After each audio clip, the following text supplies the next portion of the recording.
The woman's voice sliced through the Friday afternoon chaos of Whole Foods like a surgeon's blade, Yes, I'm at the precise store and now. I'll get the merciless. mascarpone and some other Victoria cheeses. Cross stood Okay, motionless see in you the at home. cheese aisle, iPhone pressed against her No, ear. sweetie, we can't get Spanish that today. syllables But I tumbling from really her lips with want the it. I said fluency of no, someone put it who'd back. learned the language not from textbooks, but from necessity.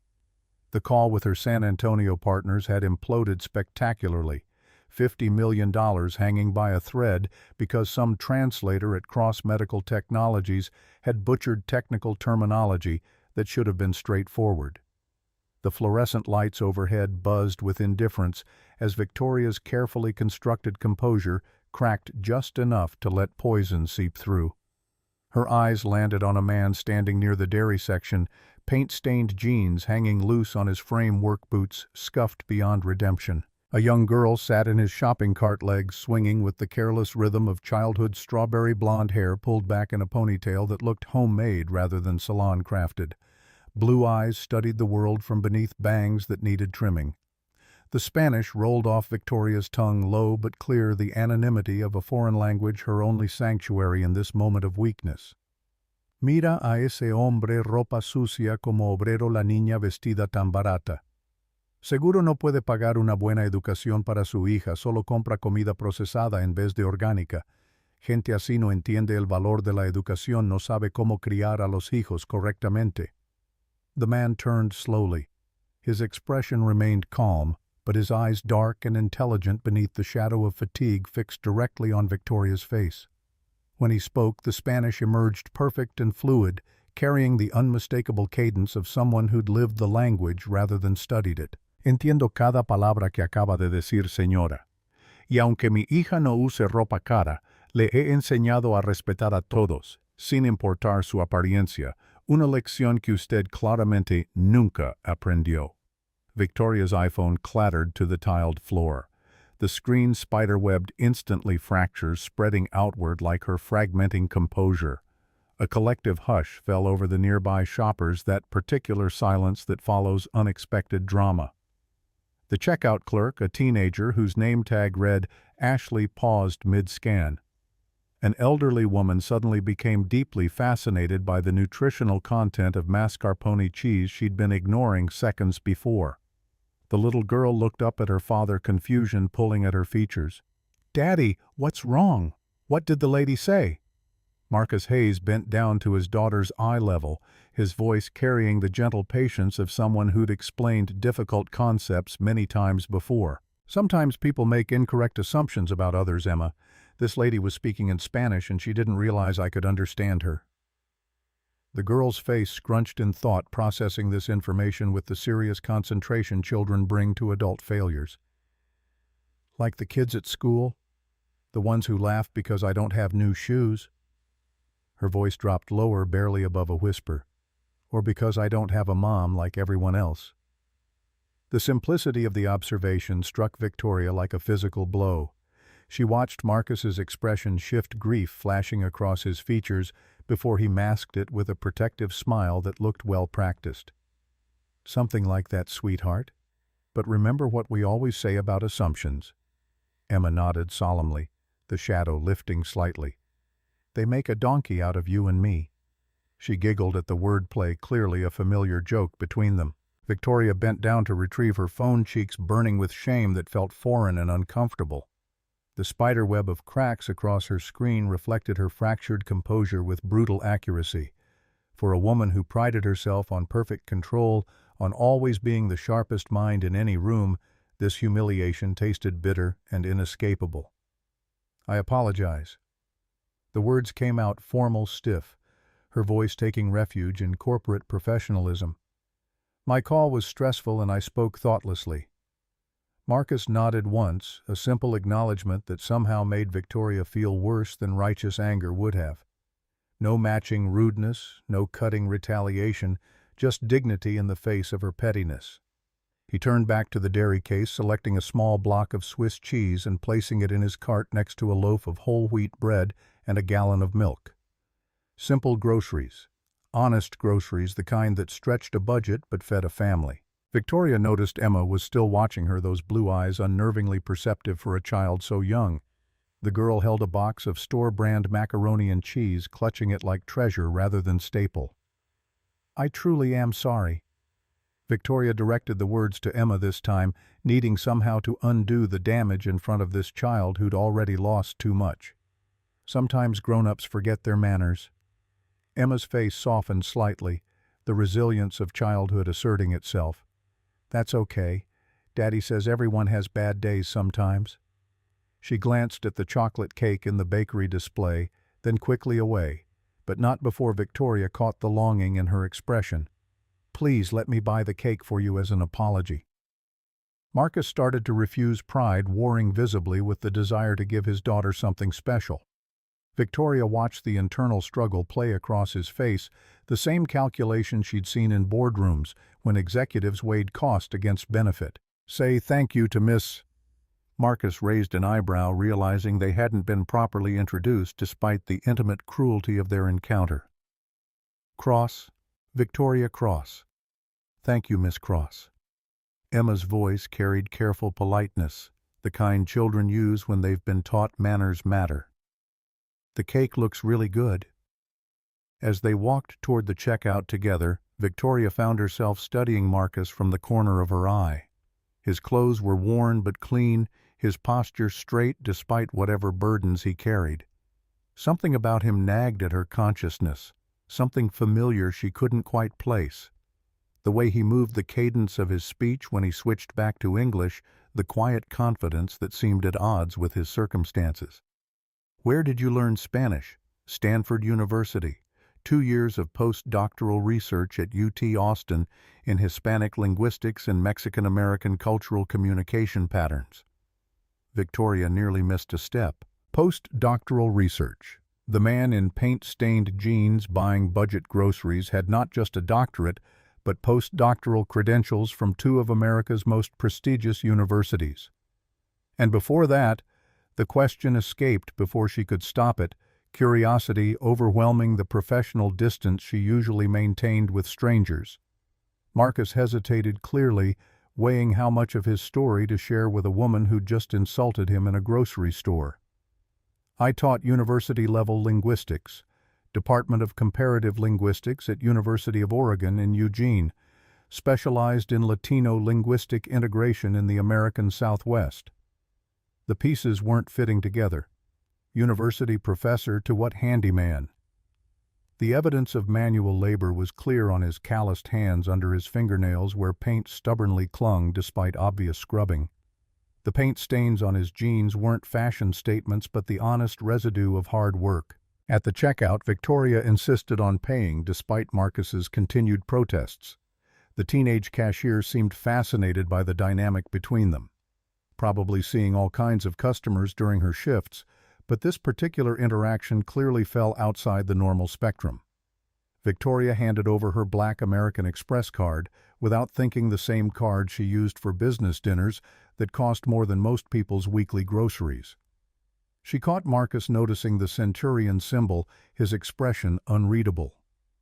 Outside the store, Victoria hesitated beside her midnight blue Bentley Continental GT. The contrast between her car and Marcus's aging Ford F-150 pickup truck was stark, almost comical, 2 different worlds that had collided in the cheese aisle and somehow found themselves sharing the same parking lot under the fading Portland afternoon sun. "What do you do for work now?" The question slipped out before professional courtesy could cage it. Marcus shifted Emma's hand in his, a protective gesture that didn't escape notice.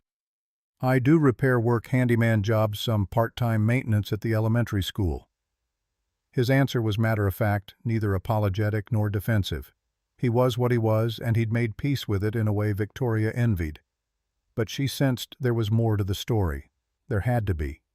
You didn't earn a doctorate in linguistics from Stanford, conduct postdoctoral research at UT Austin, and end up fixing leaky faucets without something significant happening in between.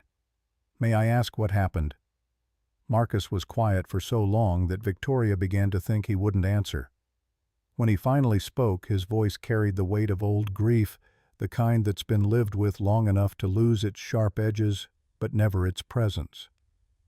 "My wife Rachel was diagnosed with aggressive pancreatic cancer 3 years ago." She was a microbiologist, brilliant woman. His eyes drifted to Emma, who was carefully examining her cake through the clear plastic container. I left academia to care for her full-time. After she passed 2 years ago now, there were medical bills. Emma needed stability more than I needed a title. Academic positions don't just wait around for you to be ready to return. The late afternoon sun cast long shadows across the asphalt as Marcus continued. We're doing fine. Emma's school is good. We have a roof over our heads. Some things are worth more than professional prestige. Victoria stood momentarily speechless. The man she had dismissed as beneath her notice had willingly sacrificed a prestigious career out of love.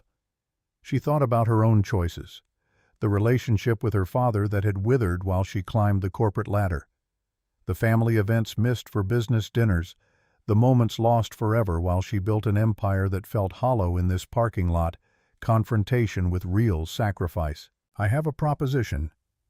The words seemed to come from someone else, someone braver and more impulsive than the Victoria Cross who'd walked into Whole Foods an hour ago. She was improvising now, but the idea felt right. More than right, it felt like redemption.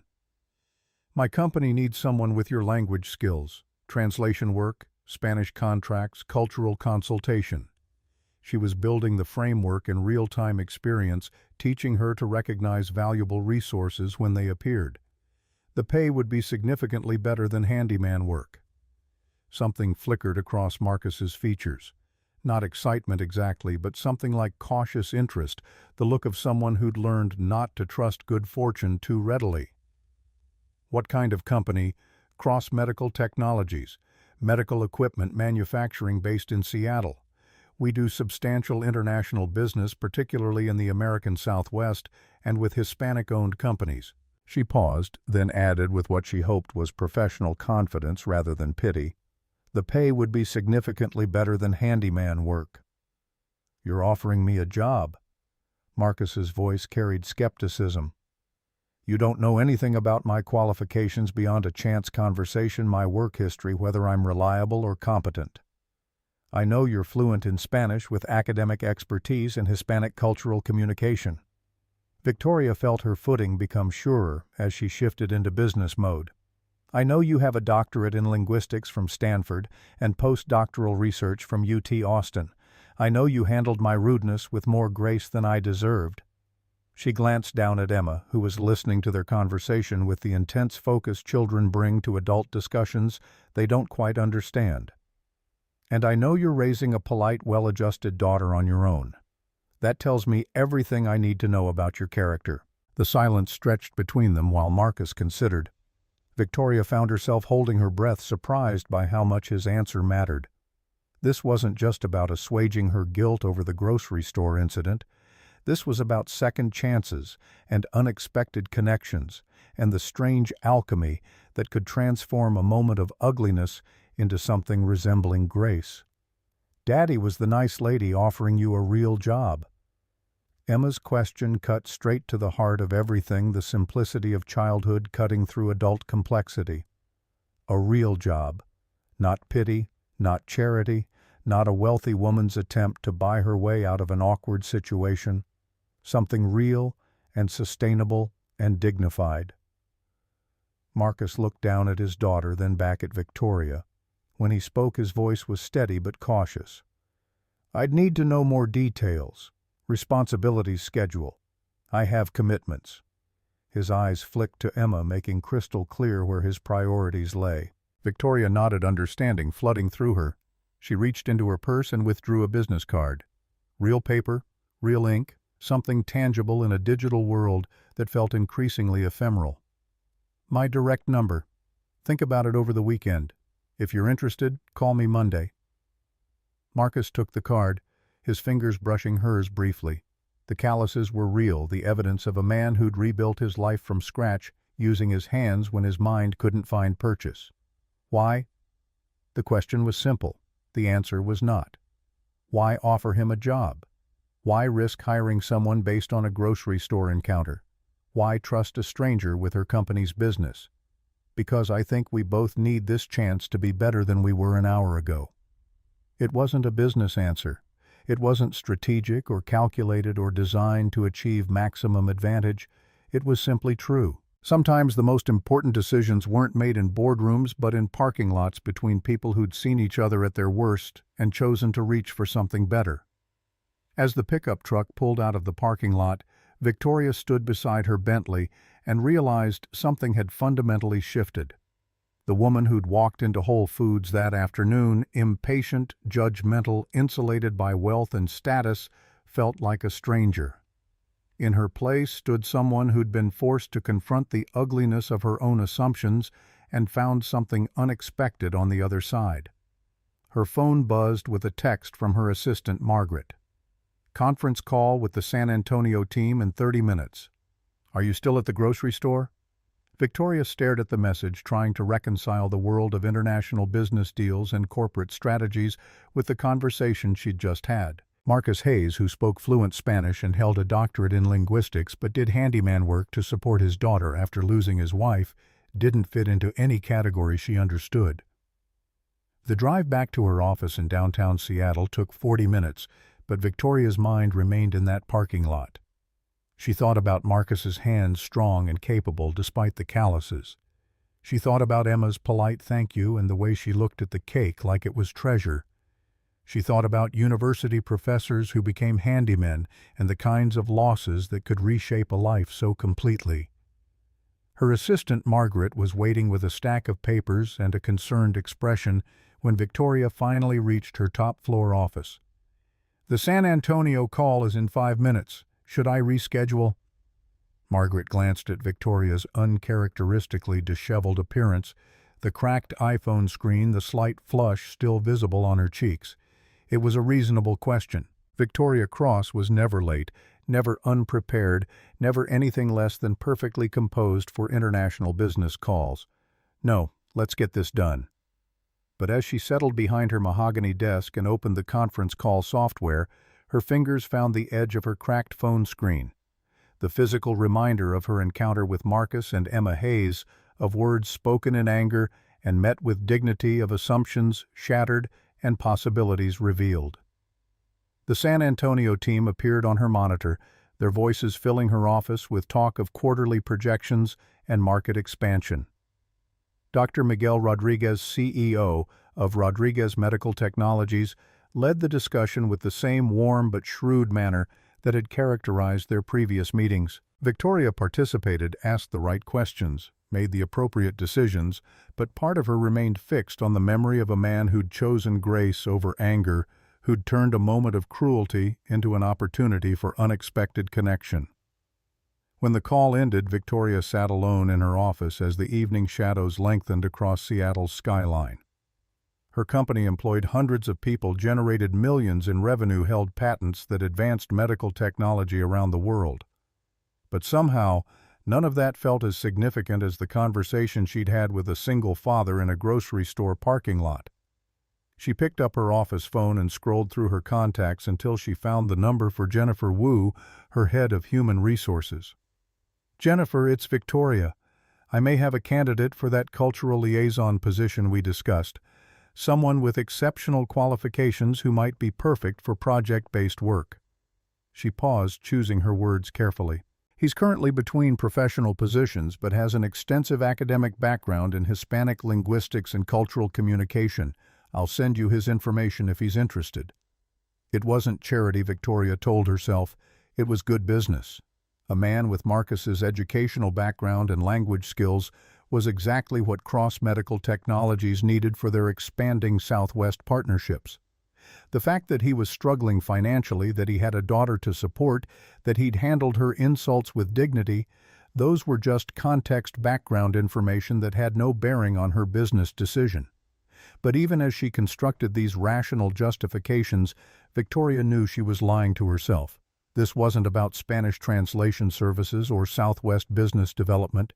This was about the moment when assumptions collided with reality and created something entirely unexpected. This was about second chances and the possibility that people could be better than their worst moments. Her phone rang, interrupting her thoughts. "Victoria."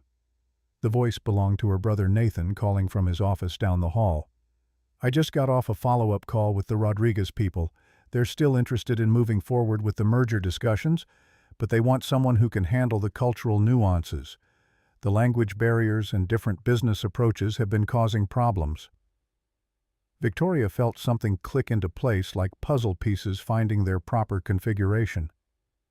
What if I told you I might have found exactly the right person for that? She was thinking out loud, now the possibilities unfolding in her mind like architectural blueprints. Someone with the academic credentials and cultural understanding to bridge those gaps. You have my attention. Nathan's voice carried interest. The Rodriguez deal could be worth $50 million if we can navigate the communication issues. What kind of background are we talking about? Doctorate in Hispanic Linguistics from Stanford, postdoctoral research at UT Austin on Mexican-American business communication patterns. Victoria realized as she spoke that she was committing to something she couldn't take back. Fluent in Spanish, obviously. Academic experience teaching at university level. Currently available for project work. She was describing Marcus Hayes like a resume reducing their complex encounter to bullet points and qualifications, but that was the language Nathan understood. Sounds almost too good to be true. Nathan's skepticism was audible. What's the catch? It was a reasonable question. In their world, exceptional qualifications usually came with exceptional complications. People with doctoral degrees from Stanford didn't typically find themselves available for sudden project work without some kind of story behind the availability. No catch. I'll know more Monday. After she hung up, Victoria sat in her office as the building emptied around her. Through her window she could see the lights of Seattle beginning to twinkle in the gathering darkness. Somewhere out there, Marcus Hayes was probably helping his daughter with homework, or reading bedtime stories, or doing whatever single fathers did in the quiet hours of the evening. She thought about the cake they were sharing, the simple pleasure of chocolate frosting, and a child's laughter. When was the last time she'd experienced something that uncomplicated? When had she last felt joy that wasn't connected to profit margins or market share or beating the competition? The questions felt dangerous, like examination of a life she'd been too busy living to actually consider. Victoria's phone buzzed with a text from her personal assistant. Reminder dinner with the Patterson Group at 8. Cars waiting downstairs.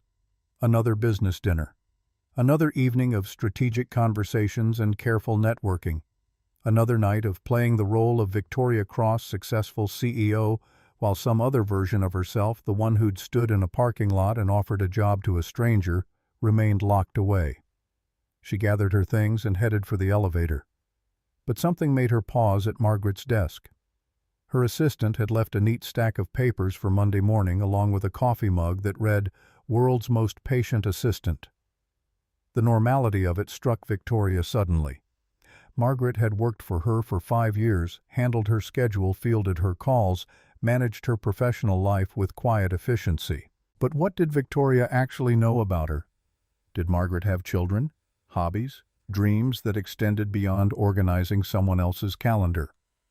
The elevator descended toward the parking garage where her driver waited with the Bentley. Victoria caught her reflection in the polished steel doors and barely recognized the woman looking back. Same perfectly styled blonde hair, same expensive suit, same confident expression. But something fundamental had shifted behind her eyes. Some certainty had cracked, leaving room for questions she'd never thought to ask. The weekend passed with excruciating slowness. Victoria found herself checking her phone more frequently than usual, wondering if Marcus might call before Monday. She attended her usual charity gala on Saturday night, made the expected donations, chatted with the right people, but her mind kept drifting to a little girl sharing chocolate cake with her father, to paint-stained jeans and careful grocery budgets and the quiet dignity of starting over. Sunday morning she canceled her standing brunch reservation at the Four Seasons and instead drove to a small diner in a neighborhood she rarely visited. The kind of place where families gathered after church services, where coffee came in thick ceramic mugs and pancakes were stacked high enough to satisfy genuine hunger rather than photograph well. She sat alone in a booth, watching parents with children, the easy laughter, the casual touches, the ordinary magic of family life that had somehow passed her by while she built her empire. By Monday morning, Victoria had convinced herself that Marcus wouldn't call. She threw herself into work with unusual intensity, as if the sheer volume of activity could drown out her disappointment. 3 back-to-back meetings, a presentation to the board, a conference call with regulatory officials. The day unfolded in a blur of professional obligations, each minute pulling her further from the possibility that had briefly flickered in a grocery store parking lot. Then, at 2:17 in the afternoon, her direct line rang. The number on the caller ID was unfamiliar, a Portland area code that made her heart rate accelerate in a way that had nothing to do with caffeine or stress and everything to do with possibilities she hadn't dared to hope for. Victoria Cross. "Miss Cross, this is Marcus Hayes. We met on Friday at Whole Foods."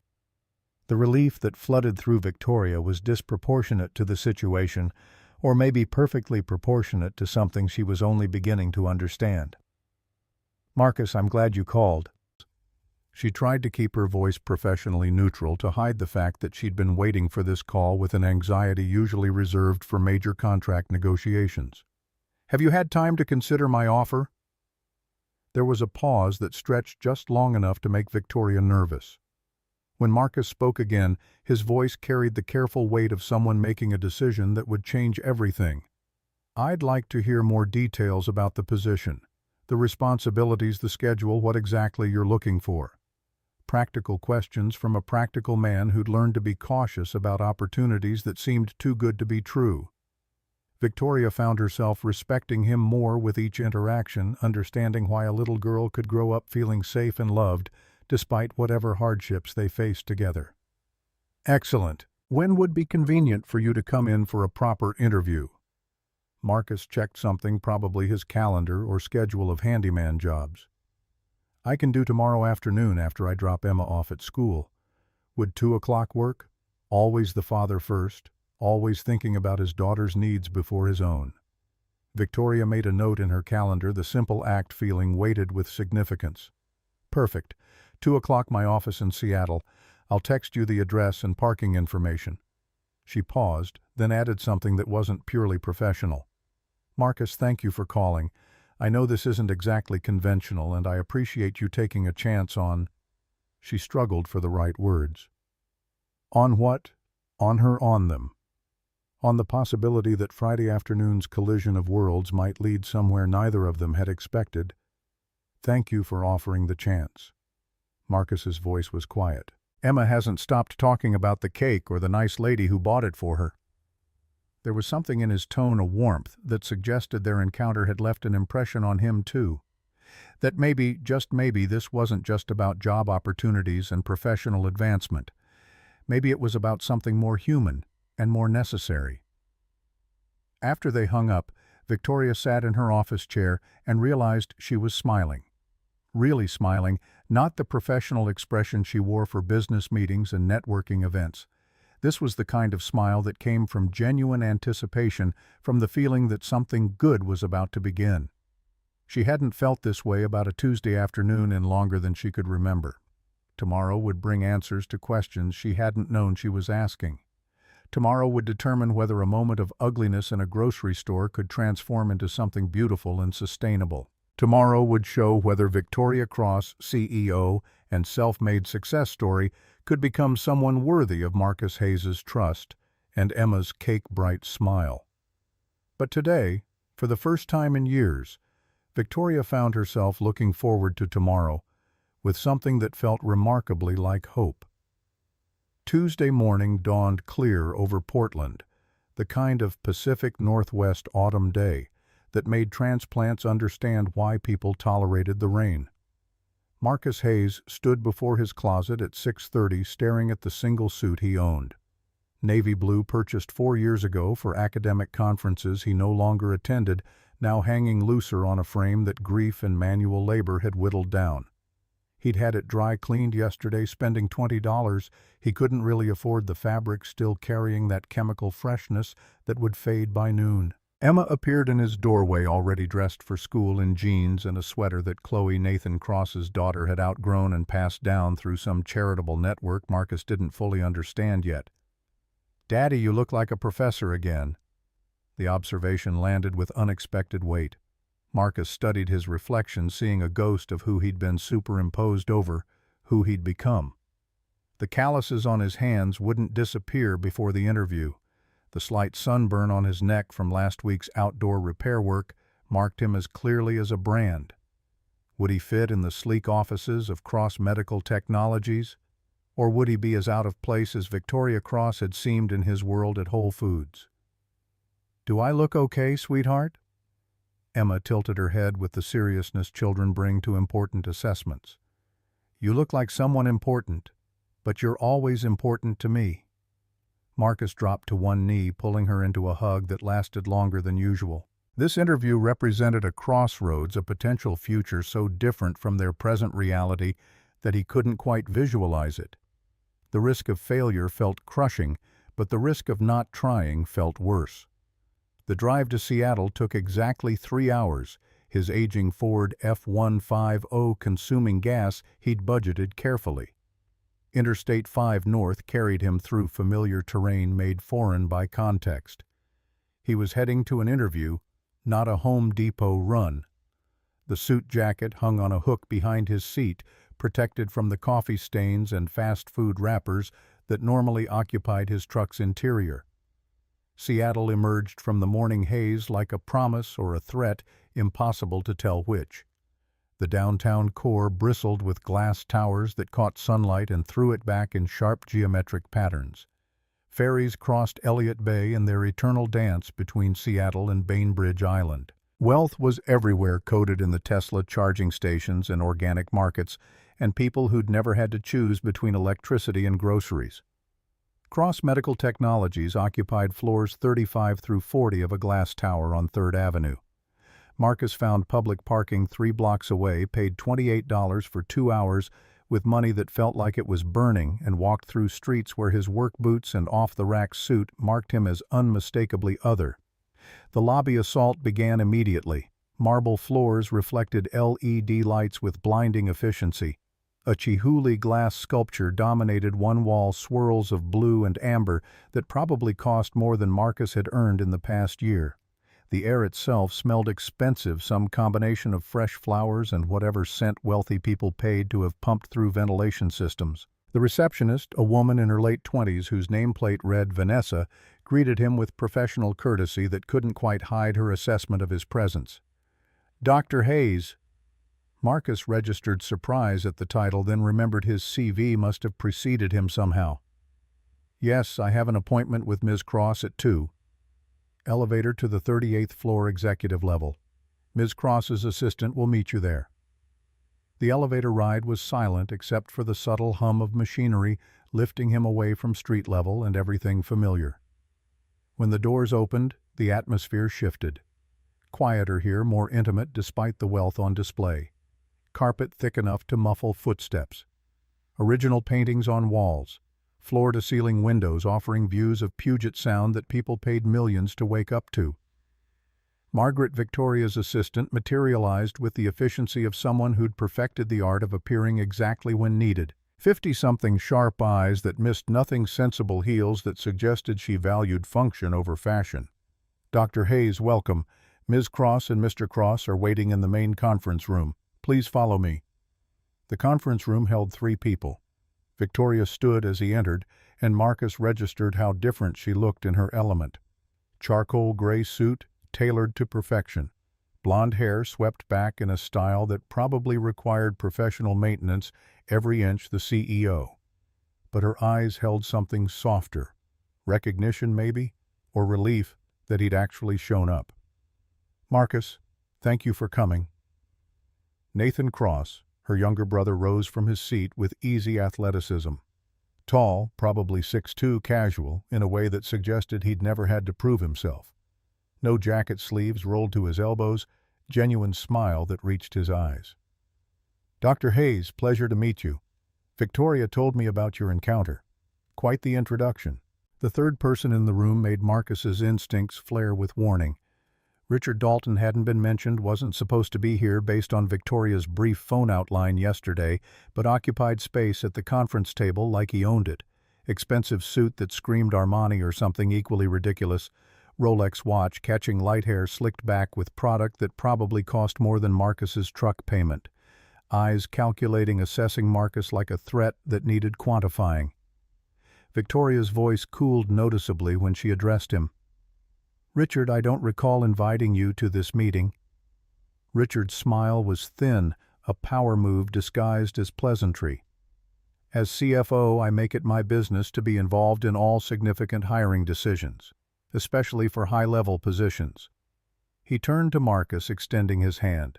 The grip was too firm, held too long, the kind of dominance display that Marcus had learned to recognize in academic politics. "Richard Peterson, Chief Financial Officer, and you are—" Before Marcus could answer, Nathan slid a folder across the table. Marcus glimpsed his own CV somehow obtained and printed his academic history laid bare.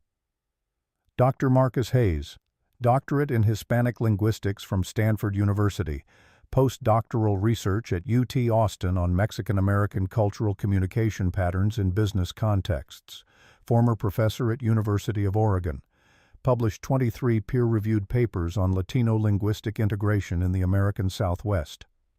Nathan read the credentials with obvious respect. Richard's expression remained skeptical, his body language screaming territorial aggression. "Impressive on paper, but there's a considerable gap in your employment history, Mr. Hayes. Nearly 3 years. Care to explain?" Marcus felt the familiar tightening in his chest, the grief that never fully disappeared, just waiting for moments like this to surge back. "It's Dr. Hayes, actually." Richard blinked, not expecting pushback. Nathan's smile widened slightly. Victoria's expression remained neutral, but something in her eyes suggested satisfaction. "My apologies, Dr. Hayes, but the gap remains unexplained." Nathan intervened smoothly, his tone more diplomatic than challenging. "Marcus, would you mind sharing the circumstances with us, for context?" Marcus took a measured breath, centering himself the way he used to before difficult lectures. "My wife, Rachel, was diagnosed with aggressive pancreatic cancer 3 years ago. She was a microbiologist, brilliant researcher. I took a leave of absence to care for her full-time, which eventually became a resignation when her condition deteriorated. After she passed 2 years ago, I had significant medical debt and a 6-year-old daughter who'd just lost her mother and was deeply traumatized. Returning to academia wasn't feasible. My daughter needed stability, and I provided that the only way I knew how." The room fell silent. Marcus didn't elaborate on the nights spent beside Rachel's hospital bed, grading papers while she slept fitfully under morphine. He didn't mention teaching remotely until his department head had gently suggested his focus seemed compromised. He didn't describe packing up his office while colleagues avoided eye contact, uncomfortable with grief so raw and visible it made them remember their own mortality. Nathan's expression shifted to something like empathy. "I understand putting family first. That takes courage. But help me understand why someone with your expertise couldn't find corporate work. Surely there were options between professor and handyman." Before Marcus could formulate a response that didn't sound defensive, Richard cut in with barely concealed hostility. "That's exactly my question. Most people don't fall quite so far without some underlying issues we should know about." The implication hung in the air, poisonous and deliberate. Victoria's hand moved slightly, like she was restraining herself from something unprofessional. Marcus looked directly at Richard, recognizing a bully when he saw one. "I learned something during those 3 years, Mr. Peterson. Real expertise isn't in the title. It's in the ability to solve problems, understand people, and deliver results. Those skills transfer whether you're teaching doctoral students or fixing leaky pipes. The question isn't why I fell, it's whether I can climb back up when given the chance." Victoria's smile was brief but genuine. Nathan nodded appreciatively. Richard's jaw tightened, the first crack in his composed facade. The conversation shifted to the Rodriguez medical merger. Victoria explaining the situation with clinical precision. Cross Medical Technologies wanted to acquire Rodriguez Medical Technologies, a Texas-based manufacturer of revolutionary cardiac monitoring equipment. $50 million hung in the balance, but 6 months of negotiations had produced nothing but frustration. Our previous translator was technically proficient but missed cultural context. Nathan pulled up a presentation on the screen behind him. The Rodriguez team felt we were being aggressive when we thought we were being direct. Meanwhile, we interpreted their thoroughness as evasion. Marcus nodded, immediately understanding the disconnect. That's classic Anglo versus Hispanic business culture collision. Anglo-American approach values efficiency, quick decisions, time as money philosophy. Hispanic-American approach, especially in Texas, where Rodriguez is based, values confianza, trust-based relationships. They build trust through demonstrated competence over time. Rush that process and you signal disrespect. Victoria leaned forward slightly, engagement clear in her posture. So, how do we bridge that gap?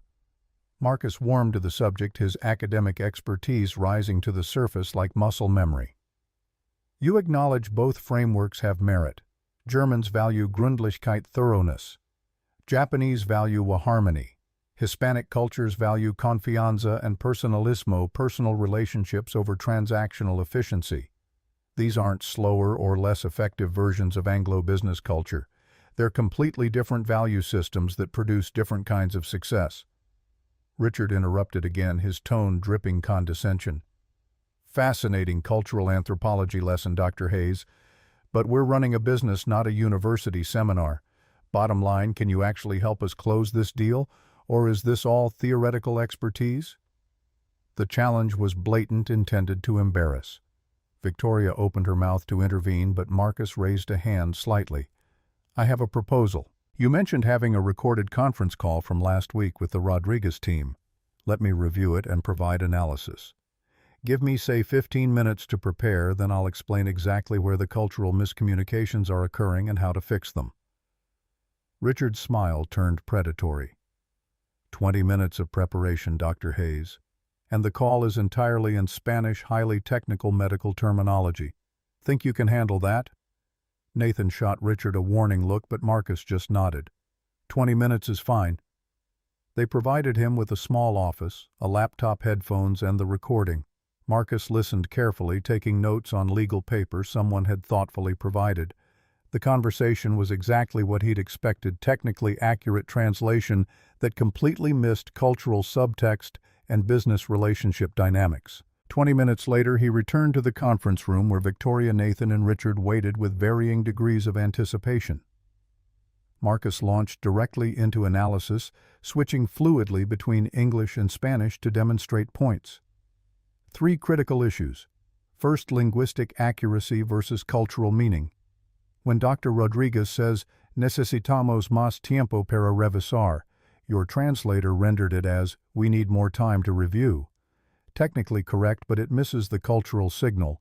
He's not delaying, he's performing due diligence as a demonstration of seriousness. In Hispanic business culture, thoroughness equals respect. He pulled up his notes, pointing to specific timestamps. Second, your team's response, let's finalize this by Friday. In Anglo business culture, that's enthusiasm and efficiency. In Hispanic business culture, especially Texas, where Rodriguez operates, that sounds like pressure and distrust. You're essentially saying their thorough approach isn't valuable. Victoria and Nathan were leaning forward now, completely engaged. Richard's expression remained skeptical but less certain. Third, you missed a critical acceptance signal. At timestamp 18 minutes, Dr. Rodriguez said, apreciamos su compromiso con la calidad. Your translator said, we appreciate your commitment to quality. Accurate but bland. The cultural subtext is profound. In that context, he was giving green light to proceed, but embedding it in relationship-affirming language that Anglo listeners tuned out as pleasantries. Marcus switched to Spanish, demonstrating the correct approach. What you should have said, Dr. Rodriguez, entendemos que su meticulosidad refleja su compromiso con la excelencia, lo cual se alinea perfectamente con nuestros valores. Su análisis detallado nos ayuda a construir una mejor solución juntos. He translated for the room. Dr. Rodriguez, we understand that your thoroughness reflects your commitment to excellence, which aligns perfectly with our values. Your detailed analysis helps us build a better solution together. That response acknowledges his cultural framework, validates his approach, and positions you as partners rather than adversaries. Nathan was openly impressed. You identified 3 critical errors our $200 an hour translator missed, plus provided a path forward, in 20 minutes. Richard's face had gone pale, his sabotage backfiring spectacularly. Victoria's expression held something that looked like vindication mixed with relief. The interview continued for another hour, covering logistics, salary expectations, scheduling constraints. Marcus was firm about one non-negotiable requirement. I must pick up Emma from school every day at 3. That's not flexible. She's already lost her mother. She needs to know her father will always be there when he promises. Victoria didn't hesitate. We can accommodate that. Work from home options, flexible hours. My brother and I understand family commitments aren't optional. Nathan outlined a creative solution. Marcus would work 3 days per week in Seattle, 2 days remote from Portland. Cross Medical would provide a furnished studio apartment in Seattle for Monday through Wednesday nights. Thursday and Friday, he could work from home, available for video calls and document review. Salary would be $85,000 annually with full benefits, including health insurance that made Marcus's throat tight when he realized Emma could finally see a dentist again. As the interview concluded, handshakes were exchanged. Richard's was perfunctory and cold, his hostility barely masked. Nathan's was warm, genuine welcome from someone who appreciated competence. Victoria's hand lingered slightly longer than professional courtesy required, her eyes communicating something Marcus couldn't quite read, but felt nonetheless. Walking back to his truck, Marcus's phone buzzed. A text from an unknown Seattle number. Stay away from Victoria Cross. You don't belong in her world. This is your only warning. Marcus stared at the message, instinct telling him exactly who'd sent it. He deleted the text without responding, but unease settled in his gut like stones. Richard Peterson wasn't just territorial. He was dangerous. The drive back to Portland gave Marcus 3 hours to process what had just happened. He'd accepted the position pending background checks and official paperwork. In 2 weeks, he'd start a job that would fundamentally alter their lives. Better income, intellectual engagement, professional respect. But also Richard's open hostility, the cultural gap between his world and Victoria's, the risk that this opportunity might collapse as suddenly as it had appeared. Emma was waiting at Mrs. Chen's apartment when Marcus arrived home at 6:30. She flew into his arms with the fierce affection of 8-year-olds who'd learned early that people they loved could disappear. "How was the interview, Daddy?" "I got the job, sweetheart." Emma's squeal of delight pierced through his exhaustion and worry. She danced around their small living room, joy uncomplicated by adult anxieties about change and risk. "Does that mean we'll have more money? Can I take the Saturday art class Miss Rodriguez told me about?" Marcus felt emotion surge unexpectedly. For 2 years, every request had required careful calculation of what they could afford versus what Emma needed versus what could wait. The idea of saying yes without that crushing mental arithmetic felt revolutionary. "Yes, Con, you can take the art class." That night, after Emma was asleep, Marcus sat on their worn sofa and allowed himself to feel the full weight of possibility. His phone buzzed again, this time with a text from Victoria. "Jennifer Wu from HR will send paperwork tomorrow. Welcome to Cross Medical Technologies, Marcus. I'm glad you said yes." He stared at the message, reading between the lines for meaning that might not exist. Professional courtesy or something more impossible to tell, but the warmth in his chest suggested his instincts were picking up signals his rational mind couldn't yet process. "Thank you for the opportunity. I won't let you down." Her response came quickly. "I know you won't. That's why I offered." The first month passed in a blur of adjustment and achievement. Marcus moved minimal belongings into the studio apartment. Cross Medical provided a furnished space in Belltown with views of the Space Needle that seemed wasted on someone who'd grown accustomed to seeing only what was immediately necessary. Monday through Wednesday became his Seattle life business.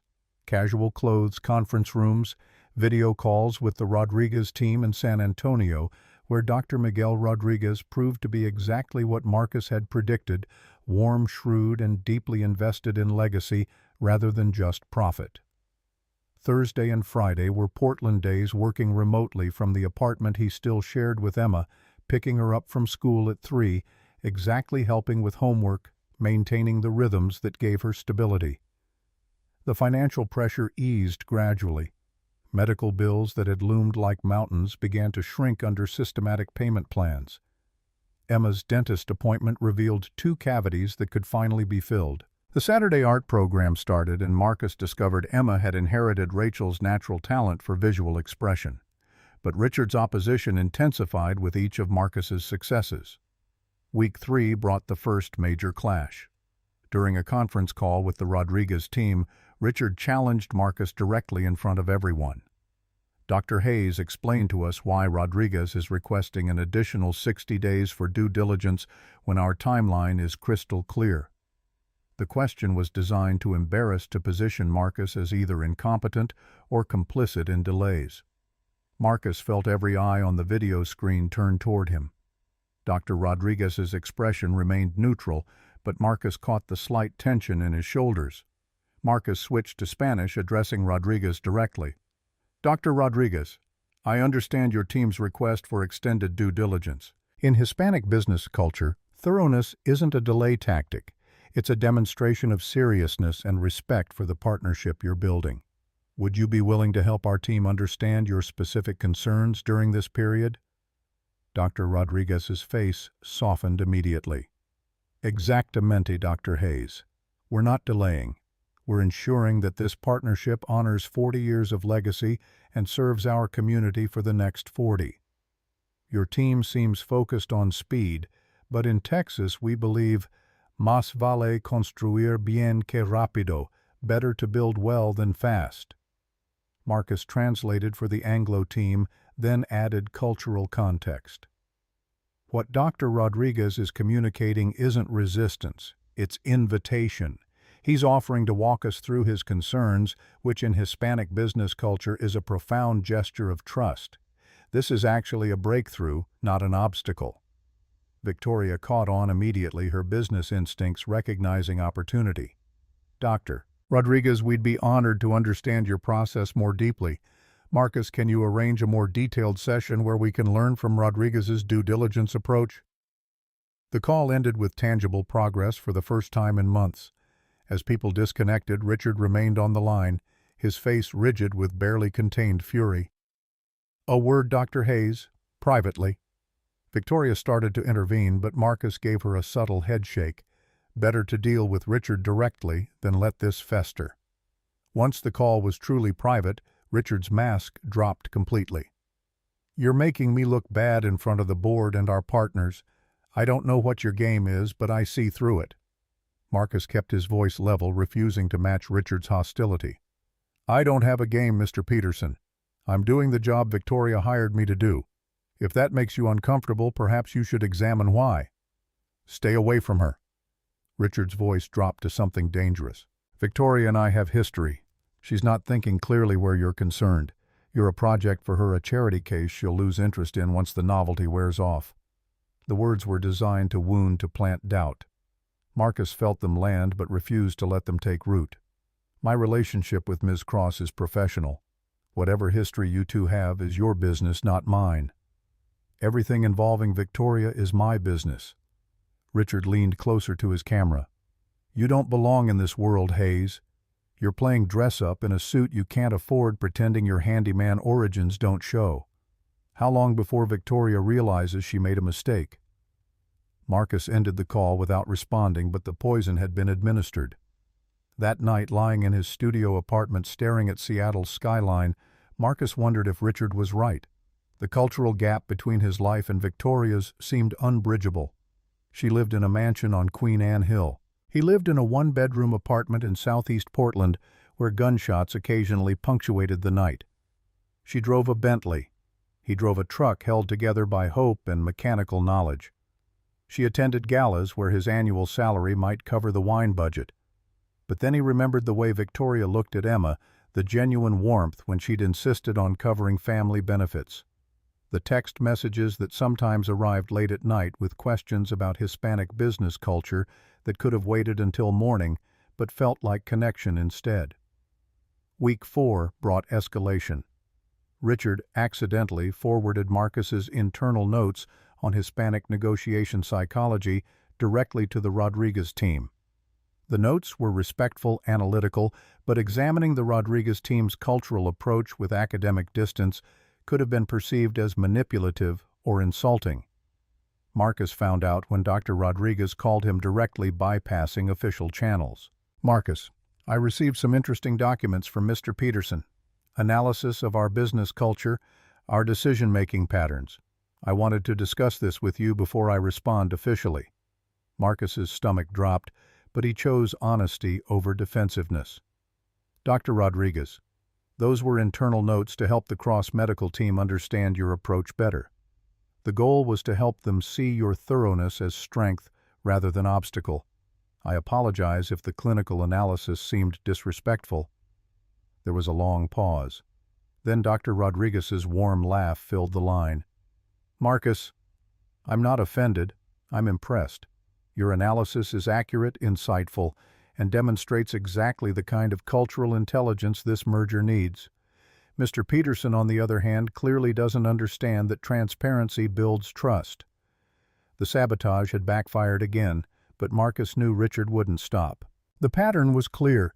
Each of Marcus's successes made Richard more desperate, more dangerous. Friday of week 4, Victoria called Marcus into her office after hours. The setting sun painted Seattle's skyline in amber, and rose the city lights beginning their evening performance against the gathering dark. "Marcus, I need to warn you, corporate security flagged something concerning. Richard has been investigating you. Database searches, calls to University of Oregon inquiries about your financial situation." Marcus felt violations settle over him like oil. "Is that legal?" "Gray area. As CFO, he can claim due diligence. But this level of scrutiny for a settled position, unusual and troubling." Victoria moved to the window, her reflection ghostly in the glass. "Marcus, I'm worried Richard won't stop at professional sabotage. He knows about Emma, about your situation. He might try to use that against you." "He already has." Marcus pulled out his phone, showing her the threatening text from his interview day. Victoria's expression hardened into something formidable. "Why didn't you tell me?" "Because I can handle Richard Peterson. I've dealt with academic politics, tenure committee, backstabbing, departmental warfare. He's not the first bully I've encountered. But he's the most resourced." Victoria turned from the window, her eyes catching the dying light.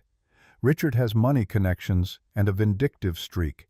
If he decides to make your life difficult, he has tools most bullies don't possess." The warning settled between them, acknowledged, but not fully addressed. Marcus found himself noticing details he'd been too professional to register before: the way Victoria's hair caught sunlight, the slight tremor in her hands that suggested she was less composed than she appeared, the careful distance she maintained as if aware that closing it would cross some invisible boundary.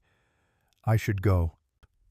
Marcus stood suddenly aware of how isolated they were, how the office cleaning crews hadn't started yet, how the space felt intimate in ways conference rooms never did. 3-hour drive and Emma's waiting. "Marcus, wait." He paused at the door. Victoria seemed to be wrestling with something, words forming and dissolving before reaching her lips. "Be careful, not just with Richard but with expectations. This world I inhabit, it's not as appealing as it looks from outside. The wealth comes with costs you might not want to pay. I'm not trying to join your world, Victoria. I'm just trying to do my job and provide for my daughter." "I know. That's what makes you—" She stopped herself, shaking her head. "Drive safe. Text me when you get home." The request felt personal, crossing from professional courtesy into something harder to define. Marcus nodded. Leaving before the moment could stretch into meaning neither of them was ready to acknowledge. The drive back to Portland gave him time to process the warning, the threat, the growing sense that his life was balanced on fault lines he couldn't see but could feel shifting. Emma was asleep when he arrived, Mrs. Chen having stayed late without being asked because neighbors in their building looked out for each other in ways wealthy neighborhoods never needed to. Marcus carried Emma to bed without waking her, tucking her in among the stuffed animals and art supplies that marked her territory. In sleep, she looked so much like Rachel, it hurt the same delicate features, the same stubborn set to her jaw, even in rest. His phone buzzed, Victoria confirming he'd arrived safely. He sent a brief response, then stared at their text history. Professional questions about Rodriguez Medical? Yes, but also small exchanges about Emma's art class, about restaurants in Seattle. Marcus should try about the book Victoria was reading that made her think of Rachel's cancer research. Week 5 began with unexpected news. Nathan called Monday morning before Marcus had left Portland. Marcus Rodriguez wants face-to-face meetings. San Antonio, Texas, 3 days next week, Tuesday through Thursday. They specifically requested you attend. Said you're essential to finalizing terms. Marcus felt pride and panic in equal measure. San Antonio. That's 3 days midweek. I can't leave Emma that long. Bring her. Company covers everything: flights, hotel, childcare during meetings. The Mandarin Oriental has excellent kids programs. She'd be safe and entertained while you're working. The logistics were doable, but something about the timing felt off. San Antonio was only an hour from Austin, where Jennifer Brennan, Rachel's sister, lived and worked. They hadn't spoken in over a year, their relationship strained by Jennifer's disapproval of Marcus's choices after Rachel's death. Let me think about it. Marcus, this isn't optional. Rodriguez executives don't fly people to Texas for nothing. This is our chance to close the deal or watch it die. We need you there. After Nathan hung up, Marcus sat in his truck outside Emma's school, processing implications. 3 days away from Portland, away from familiar territory with Emma in tow. Professional opportunity balanced against parental anxiety. He texted Victoria for her perspective. Her response came quickly. This is the breakthrough we've been working toward. We'll make sure Emma's taken care of. Trust me. That word trust carried weight. Victoria probably didn't intend. Marcus was trusting her with more than just logistics. He was trusting her with his daughter's well-being, with the career resurrection she'd offered, with the possibility that their connection wasn't just professional courtesy from a guilty CEO trying to assuage her conscience. Okay, we'll go. The weekend brought an unsettling phone call. Saturday morning, Marcus's phone rang with a Boston area code he didn't recognize. He almost didn't answer, but something made him pick up. Marcus, it's Jennifer. Jennifer Brennan. Rachel's sister. The lawyer who'd sent exactly 3 emails in 2 years, each one questioning his choices, his financial stability, his fitness as a single parent. Jennifer, this is unexpected. I heard you have a new position, corporate work in Seattle. The question sent alarm bells ringing. How had she heard about his job change? Yes, with a medical technology company, translation and cultural consultation. That's wonderful, Marcus. Rachel would be so relieved. The implication that Rachel wouldn't have been relieved before stung deliberately. I'm actually going to be in San Antonio next week. Business trip. I thought maybe I could see Emma while I'm down there. I'm only an hour away in Austin, and it's been too long. Marcus's instincts screamed warnings he couldn't articulate. We'll have a very tight schedule, Jennifer. I'm there for critical negotiations. Surely you can spare a few hours for Emma's aunt, her only connection to her mother's family. The guilt manipulation was expert, honed by years of legal practice. I'll think about it and let you know. After hanging up, Marcus sat with spreading dread. Jennifer calling out of nowhere, knowing about his job, knowing about the San Antonio trip.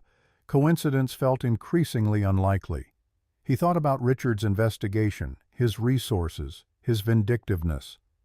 Could Richard have contacted Jennifer, fed her information designed to create problems?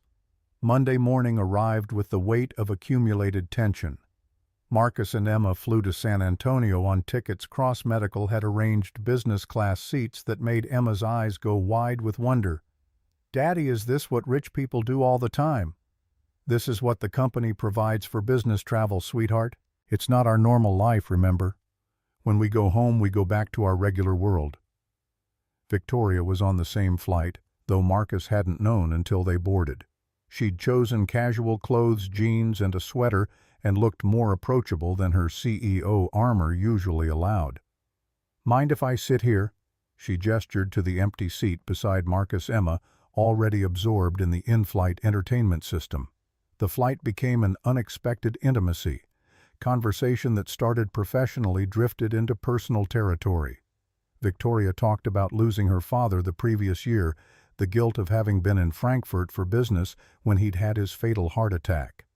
Marcus shared stories about Rachel's final months, the impossible choices between research deadlines and bedside vigils. Do you ever regret it? Leaving your career? Victoria's question was tentative, genuinely curious rather than judgmental. Every day and never. I regret that Rachel died. I regret that Emma lost her mother. I regret the medical debt and the professional opportunities that evaporated. But I don't regret being there for Rachel when she needed me most. That's not even a choice, it's just what love requires.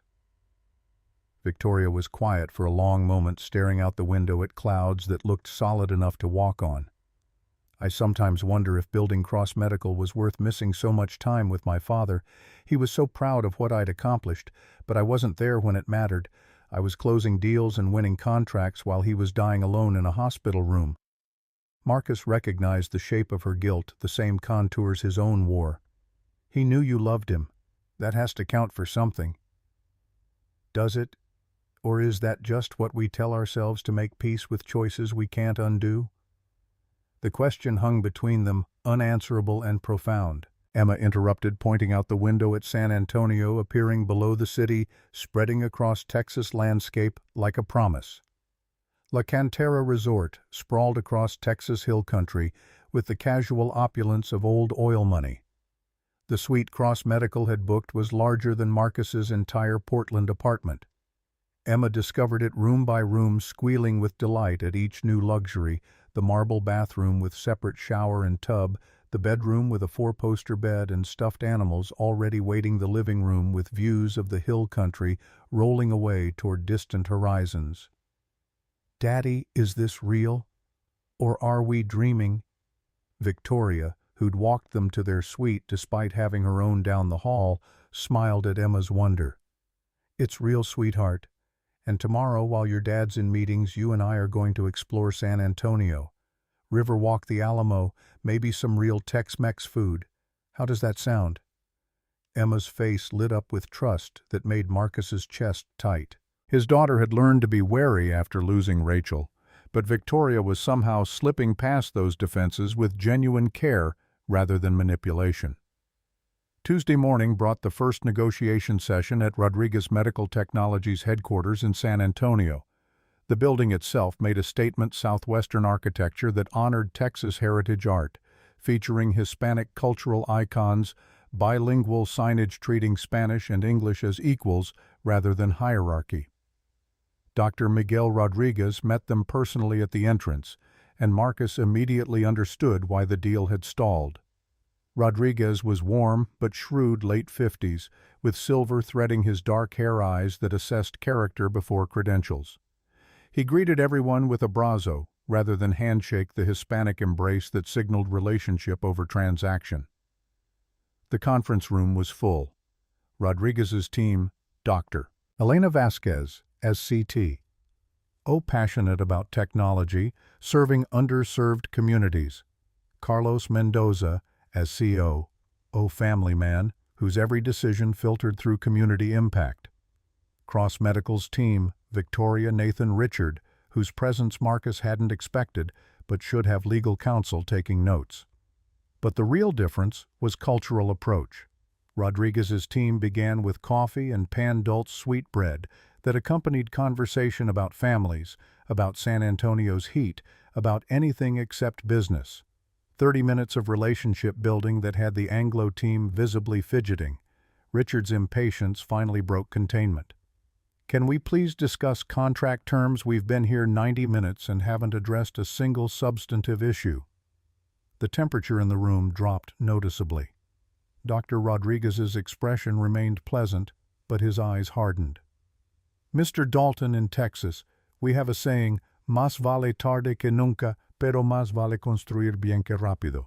Better late than never, but better to build well than fast. You want numbers, I can give you numbers. But numbers mean nothing without trust, and trust takes time. He turned to Marcus, switching to Spanish. Dr. Hayes, does your team understand what we're building here? This isn't just selling my company.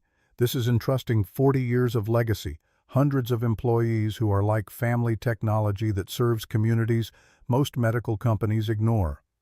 I need to know my life's work will be honored, not just acquired. Marcus responded in Spanish, then translated for the Anglo team. Dr. Rodriguez is explaining that the merger isn't primarily financial for him. It's about legacy and mission. Rodriguez Medical serves predominantly Hispanic communities in South Texas with cardiovascular technology. Higher heart disease rates, lower access to care. The company was built to address that gap. He needs assurance that Cross Medical will preserve that mission, not just extract the technology. Victoria leaned forward, her business instincts catching the opening. Dr. Rodriguez, we want to understand and preserve your legacy. The mission is precisely what makes Rodriguez Medical valuable. Not just the technology, but the purpose behind it. Dr. Rodriguez's face softened, the first real breakthrough visible. That's the first time an Anglo partner has said that. Thank you, Ms. Cross. The afternoon session proceeded with Marcus facilitating rather than Richard leading. Cultural translation became more than just language. It was reframing business assumptions, helping each side see the other's logic. Dr. Vasquez presented the cardiac monitoring technology with passionate Spanish, describing how it saved lives in San Antonio clinics serving uninsured families. Marcus didn't just translate, he contextualized.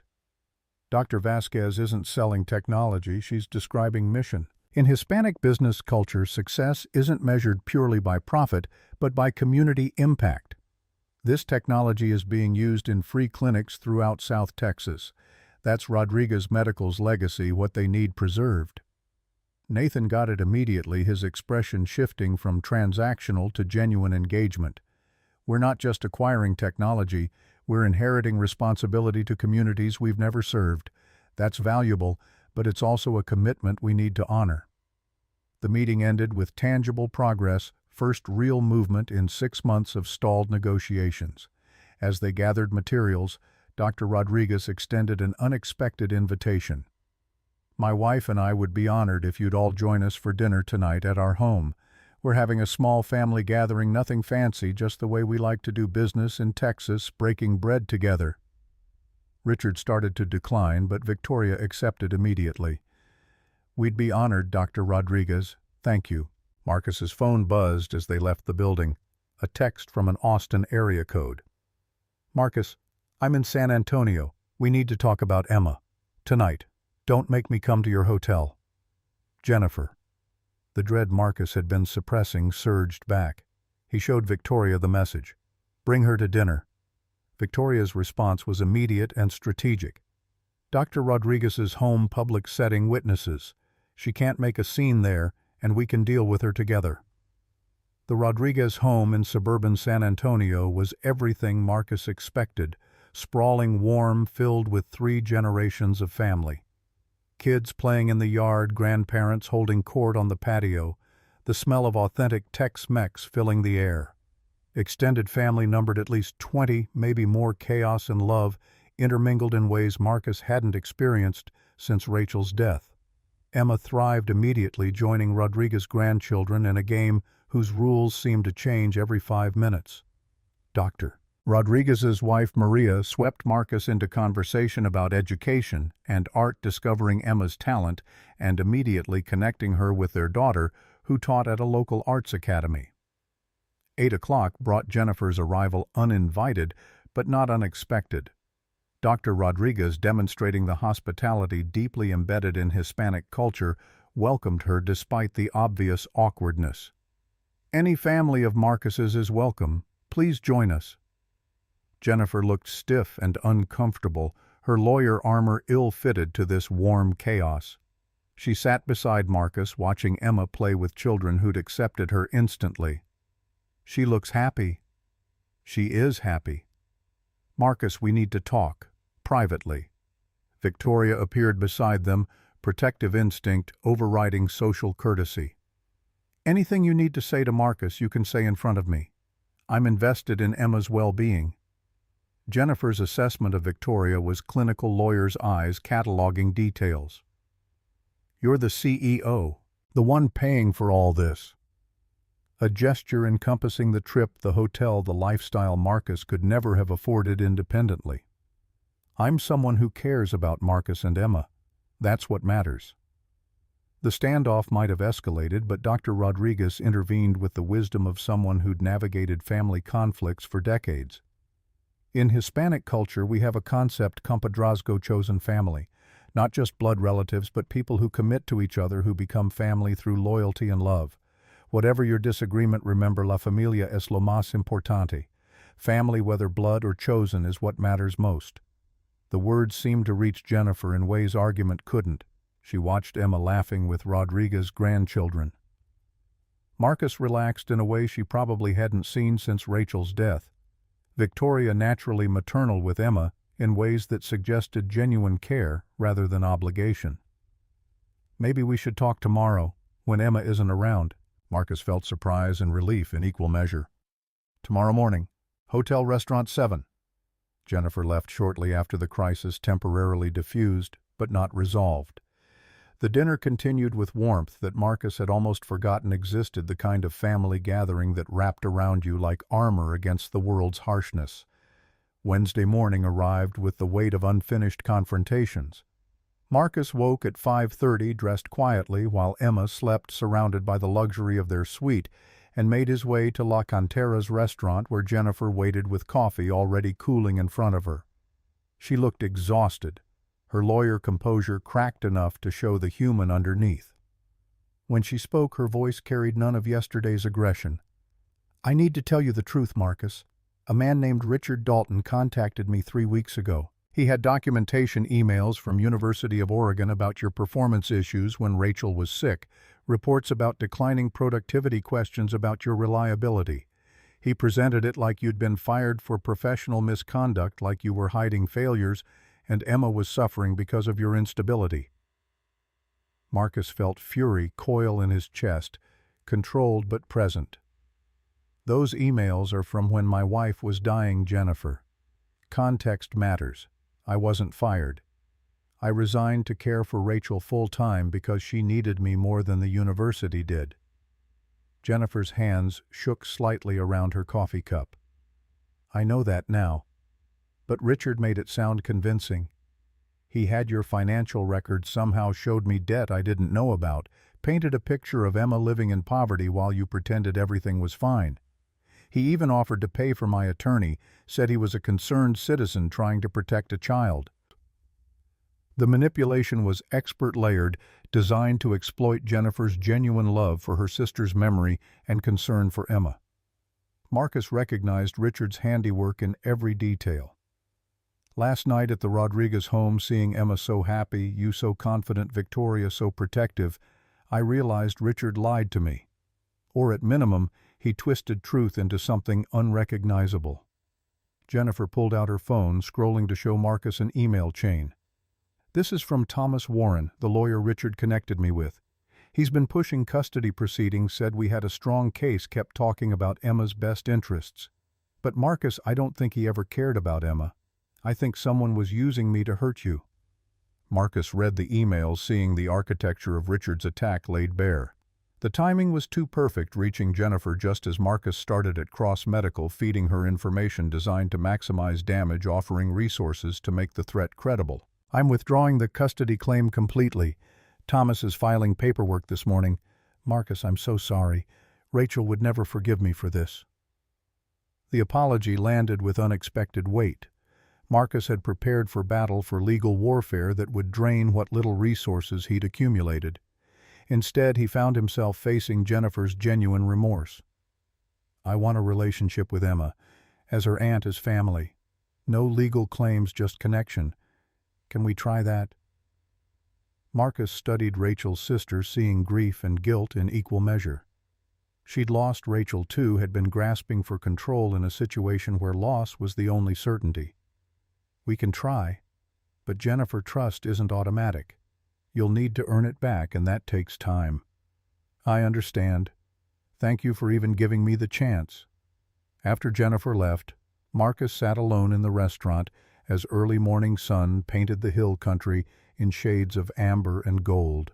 The custody threat had evaporated, but Richard's willingness to weaponize Emma against him revealed depths of malice Marcus hadn't fully appreciated.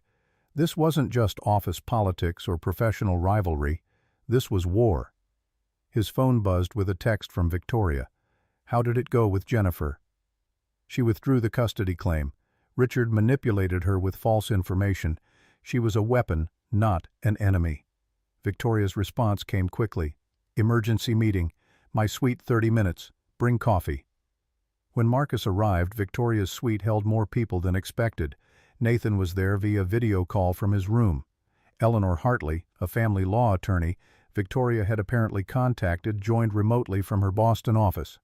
And Margaret, Victoria's assistant, sat with a laptop and the focused intensity of someone about to take detailed notes. Eleanor Hartley looked formidable even through a screen. Mid-50s steel-gray hair, eyes that had seen every manipulation family law could produce. Dr. Hayes, I've reviewed the preliminary information Nathan sent overnight. Let me be direct. They cannot take Emma from you based on what I'm seeing. You're her biological father, legal guardian. No evidence of neglect, abuse, or inability to provide appropriate care. Everything suggests the opposite: extraordinary sacrifices for your daughter's well-being. Marcus felt relief flood through him despite Jennifer's withdrawal. Then what's Richard's angle? If the case was always weak, why pursue it? Eleanor's expression hardened. Intimidation. You're in San Antonio for career-defining negotiations, separated from familiar support systems, maximum stress. Classic tactic: hit someone when they're most vulnerable, force them to fight on multiple fronts simultaneously. Nathan's voice came through the laptop speaker, tight with controlled anger. Corporate security traced Richard's phone records. 5 calls to Thomas Warren's office over 3 weeks, plus data searches on Marcus that went far beyond normal HR background checks. We're documenting everything for the board meeting. Victoria leaned forward, her CEO persona fully engaged. Board meeting is scheduled for tomorrow morning, 9 sharp. We're presenting evidence of Richard's conduct, unauthorized investigation, manipulation of family relationships, interference with employee welfare. Nathan and I are recommending immediate termination. Marcus processed this information, understanding dawning. You're firing him because of me. We're terminating him because he violated corporate ethics, exposed cross-medical to legal liability, and attempted to sabotage critical business negotiations for personal reasons. Victoria's voice was steel-wrapped in professionalism. The fact that you're the target matters, but the behavior itself is grounds for dismissal, regardless of who he targeted. Eleanor interjected with legal precision. Mr. Dalton's actions expose cross-medical to lawsuits for invasion of privacy, intentional infliction of emotional distress, interference with parental rights. If Dr. Hayes chose to pursue civil action, the company could face millions in damages. From a purely business perspective, Richard Dalton is a liability that needs immediate removal. The conversation continued for another hour, mapping strategy and preparing evidence. Marcus's role was straightforward: attend the Rodriguez negotiations as planned, demonstrate competence. Let Victoria and Nathan handle Richard. But sitting in Victoria's suite, surrounded by people mobilizing corporate and legal resources to protect him, Marcus felt the fundamental asymmetry of their worlds. Victoria commanded armies of lawyers and security professionals. She could end Richard's career with a board vote. Her wealth and power made problems disappear with efficiency Marcus could barely comprehend. He'd spent 2 years solving problems with duct tape and determination, watching every dollar, making impossible choices between competing necessities. These were different universes, and Marcus wasn't sure he belonged in hers, despite the suit he now wore. The morning negotiation session at Rodriguez Medical brought unexpected breakthrough. Without Richard's toxic presence, he'd claimed sudden illness and stayed at the hotel. The atmosphere transformed. Marcus presented the final cultural integration framework. He'd developed a detailed plan for merging Cross-Medical's efficiency-driven approach with Rodriguez Medical's community-focused mission. The plan was elegant in its simplicity. Rodriguez Medical would maintain its brand identity and San Antonio headquarters. The community health programs serving uninsured Hispanic populations would continue with increased funding from Cross Medical's larger budget. Dr. Vasquez would lead a new division focused specifically on cardiovascular care in underserved communities, her passion given resources to scale impact beyond South Texas. Dr. Rodriguez listened with increasing emotion, occasionally wiping his eyes as Marcus described in Spanish how the merger would honor rather than erase 40 years of legacy building. Dr. Hayes, 6 months ago this partnership seemed impossible. We spoke different languages, pursued different goals, couldn't find common ground. You didn't just translate words, you translated intent, values, worldviews. You built a bridge we didn't know we needed. He switched to English, addressing Victoria and Nathan directly. On behalf of Rodriguez Medical Technologies, we accept the merger terms as presented. Let's build something that serves both profit and purpose, that honors both efficiency and community. The room erupted in applause. Handshakes became a Brazos formality, dissolving into genuine celebration. $50 million in agreements, yes, but more importantly, a partnership that might actually work, because cultural differences had been acknowledged rather than ignored. Victoria caught Marcus's eye across the conference room, her smile carrying pride that felt personal rather than professional. In that moment, with Texas sun streaming through windows and two companies finding unexpected harmony, Marcus allowed himself to feel successful rather than just employed. The celebration was interrupted by Nathan's phone buzzing insistently. He glanced at the screen, frowned, and stepped outside. When he returned, his expression was grim. Richard just filed a formal complaint with the board. Claims Marcus has been conducting unauthorized negotiations, exceeded his authority, potentially working as a plant for Rodriguez to extract better terms. He's demanding immediate termination and investigation. The joy drained from the room. Dr. Rodriguez's expression darkened with understanding. This is the man you're firing tomorrow. He's trying to burn everything down before you can remove him. Apparently. Nathan's jaw was tight. Emergency board call in 2 hours. Victoria, we need to get back to the hotel and prep. Marcus felt the familiar weight of powerlessness settling over him. His future, Emma's stability, everything he'd built over the past month, all of it hanging on a board meeting where he had no voice, no control, no ability to defend himself against Richard's manufactured accusations. The drive back to La Cantera was silent, except for Nathan's phone calls marshaling evidence and allies for the coming confrontation. Victoria sat beside Marcus in the car, her hand moving as if to touch his, then pulling back as professional boundaries reasserted themselves. At the hotel, Victoria pulled Marcus aside while Nathan headed to his room to coordinate with Seattle. You should be on this call. The board needs to hear directly from you, understand what Richard's been doing. I'm not an executive. I have no standing in a board meeting. You're the victim of corporate malfeasance. That gives you standing. 2 hours later, Marcus found himself in a conference room facing a wall-mounted screen showing 9 board members via video from Cross Medical's Seattle headquarters. Margaret Sterling, the board chair, presided with the no-nonsense authority of someone who'd spent 40 years in boardrooms and had seen every variation of corporate drama. Also present physically, Victoria, Nathan, Eleanor Hartley, via laptop. On video from his hotel room, Richard Dalton and his attorney, a sharp-eyed man whose expression suggested he knew his client was in trouble but was obligated to mount a defense anyway. Margaret Sterling called the meeting to order with brisk efficiency. This emergency session addresses serious allegations against CFO Richard Dalton, as well as counter-allegations from Mr. Dalton regarding Dr. Marcus Hayes. Ms. Cross, you requested this meeting. Proceed. Victoria's presentation was devastating in its clinical precision. She projected evidence on screen timeline of Richard's escalating sabotage phone records showing contact with Jennifer's attorney, unauthorized access to Marcus's university email accounts, corporate security reports documenting Richard's investigation far exceeding any legitimate HR inquiry. Mr. Dalton's actions endanger Cross Medical legally, financially, and reputationally.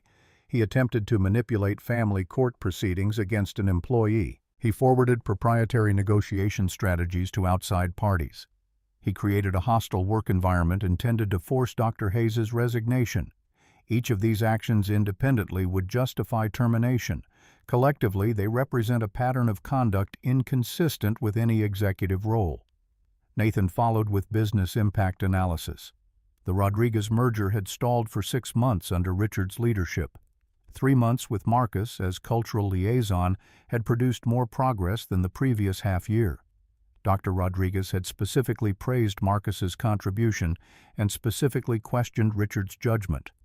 We have written testimony from Dr. Rodriguez stating that if Richard Dalton remains employed at Cross Medical, Rodriguez Medical will reconsider the merger. Our $50 million partnership is contingent on removing the person who's been sabotaging it from the beginning. Eleanor Hartley delivered the legal assessment with prosecutorial thoroughness. Mr. Dalton's conduct exposes Cross Medical to multiple lawsuits: invasion of privacy for accessing Dr. Hayes's confidential university records without authorization, intentional infliction of emotional distress for orchestrating a custody threat against Dr. Hayes's daughter, interference with parental rights which in some jurisdictions carries criminal penalties, computer fraud under federal law for unauthorized email access. If Dr. Hayes pursues civil action, Cross Medical faces liability in the millions. Richard's attorney attempted defense, but his argument sounded hollow even to Marcus's ears. My client conducted due diligence appropriate to his role as CFO. Any investigation into employee backgrounds falls within normal corporate security protocols. Margaret Sterling cut him off with surgical precision. Counselor explained how contacting an employee's family member's attorney to facilitate custody proceedings constitutes corporate due diligence. Silence. The attorney had no answer that wouldn't incriminate his client further. Richard finally spoke, his voice tight with barely controlled rage. This is about Victoria. It's always about Victoria. She brought this handyman into the company, gave him access to our most critical negotiations, started playing happy family with his daughter. I was protecting corporate interests from her poor judgment. Victoria's response was ice-cold, every word measured. Dr. Hayes holds a doctorate from Stanford University. He has published 23 peer-reviewed papers. He single-handedly salvaged negotiations you mismanaged for 6 months. And my personal relationships, professional or otherwise, are none of your concern. Not anymore. Not ever again. The board members conferred briefly via a sidebar video channel Marcus couldn't see. When Margaret Sterling returned her attention to the full meeting, her expression was resolved. The board has reviewed evidence and deliberated in executive session prior to this emergency meeting. Our vote was unanimous. Effective immediately, Richard Dalton is terminated as Chief Financial Officer of Cross Medical Technologies. Severance package will reflect years of service while accounting for circumstances of dismissal. Company devices and access credentials must be surrendered within 24 hours. Richard stood abruptly, his chair scraping across the floor of his hotel room, visible on camera. This isn't over, Victoria. You think you've won? You'll regret this. All of you will regret this. Security will escort you tomorrow morning to collect personal belongings. Nathan's voice was firm, brooking no argument.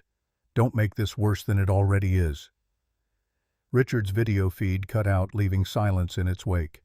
Margaret Sterling addressed Marcus directly for the first time. Dr. Hayes, the board extends sincere apologies for the distress these events have caused you and your daughter. We value your contributions to Cross Medical, particularly regarding the Rodriguez merger.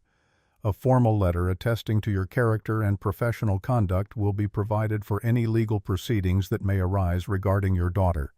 We stand behind you completely. After the call ended, the room sat in stunned silence. Victoria's hands were shaking slightly, the first crack in her composure Marcus had seen. Nathan looked exhausted, his usual easy confidence dimmed by the ugliness they'd just witnessed. It's done. Victoria's voice was barely above a whisper. Richard's gone. Marcus felt neither triumph nor relief, just the hollowness that comes after surviving something that shouldn't have been necessary to survive in the first place. I need to check on Emma.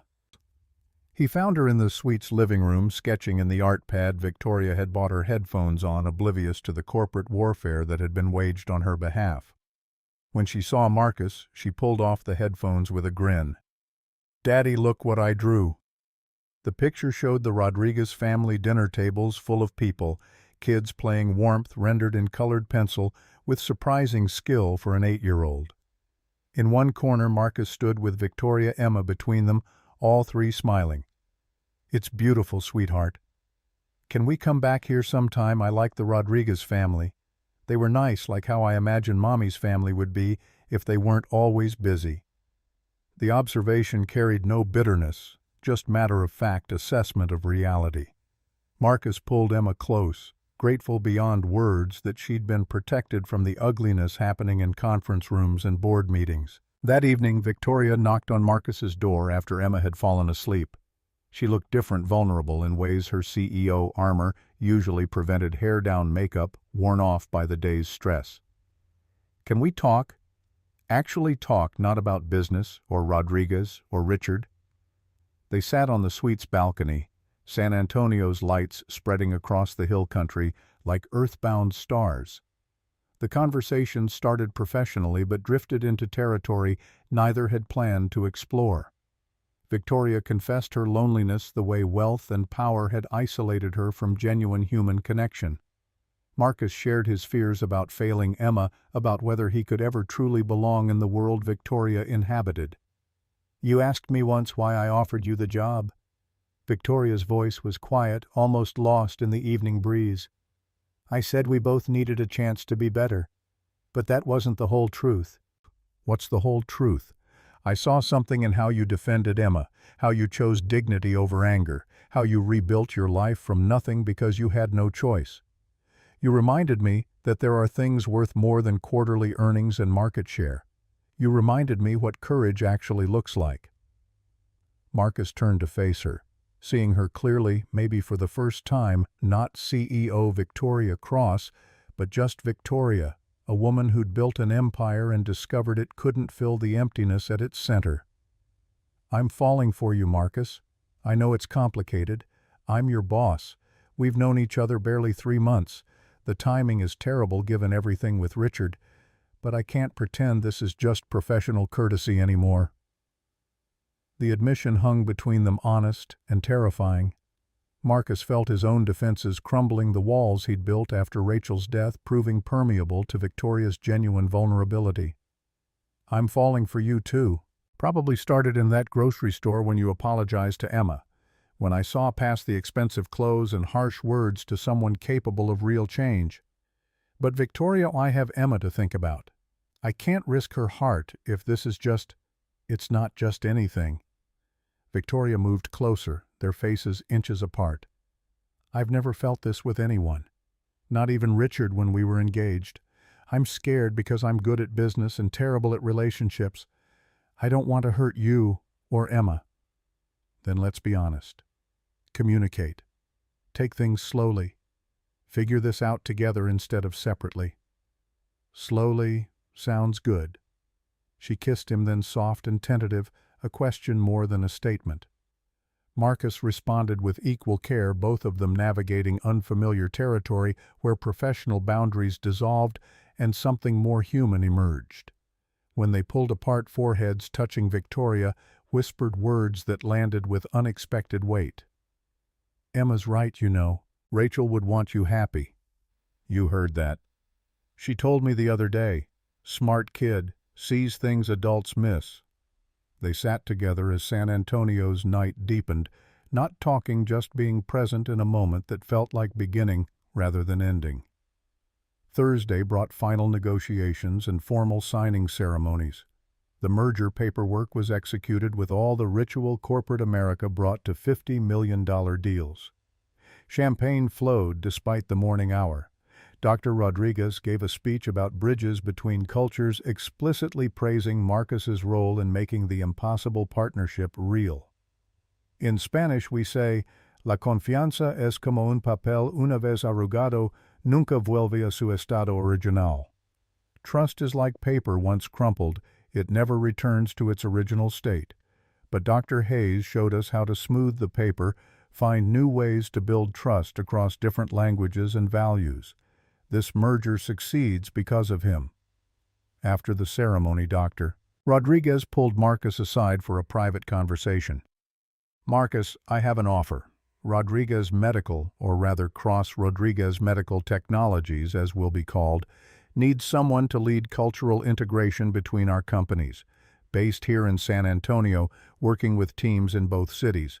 6-figure salary, full autonomy, chance to build something meaningful."